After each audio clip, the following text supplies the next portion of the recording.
6 বছর পরে আজকের ইলেকশন। আমি মনে করি আজকে যারা, আমি একটা প্যানেলের দ্বিতীয় প্রধান, আমি মনে করি আমাদের দুটো প্যানেলই এখানে গত 1 মাস নির্বাচনী ক্যাম্পিং চলছে।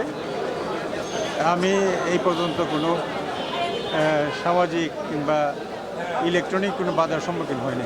বিজয়ের ব্যাপারে কতটা আশাবাদী?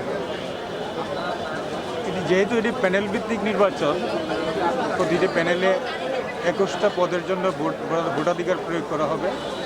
কাজেই এখানে ব্যক্তির অংশগ্রহণ সমষ্টিগত অংশগ্রহণের একটা অংশ।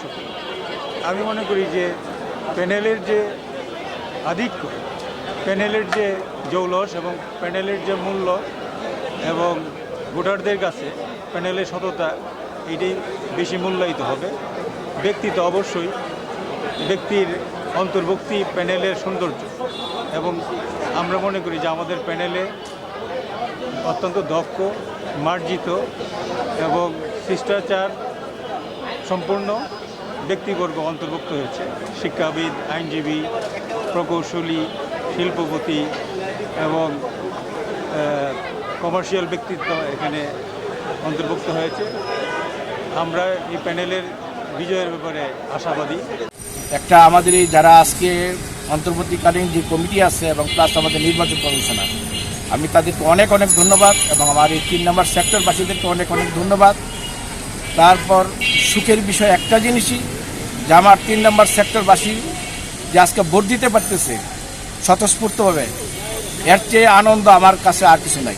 আমরা আশা করতেছি এ পর্যন্ত যা আমি দেখছি সবাই সুন্দরভাবে ভোট কাউন্ট হচ্ছে, স্বতঃস্ফূর্তভাবে সবাই ভোট দিতেছে এবং লোকজনে ইনশাল্লাহ আমরা আশাবাদী যে আমরা পূর্ণ প্যানেলে নির্বাচিত হব, ইনশাল্লাহ আমরা আশাবাদী। তারপরে বাকিরা তো আল্লাহ তাআলাই জানে যে আসলে কি হবে। আমরা তার উপরে, আল্লাহর উপরেই সব কিছু। ভোটারদের কমিটমেন্ট অনুযায়ী আমাদের মনে হচ্ছে যে ইনশাল্লাহ আমরা জয়লাভ। যা চাওয়ার চাইছি, এখন ভোটাররা উৎসবমুখর পরিবেশ, ভোট দিচ্ছে, 2টা পর্যন্ত ভোট হবে, এই আর কি আমাদের সময়টা একটু কম হয়ে গেছে। আমি আশা করি যে বিজয় ইনশাল্লাহ আমি আশাবাদী যে আমরা ইনশাল্লাহ ফুল প্যানেলে বিজয়ী হব। Thank you.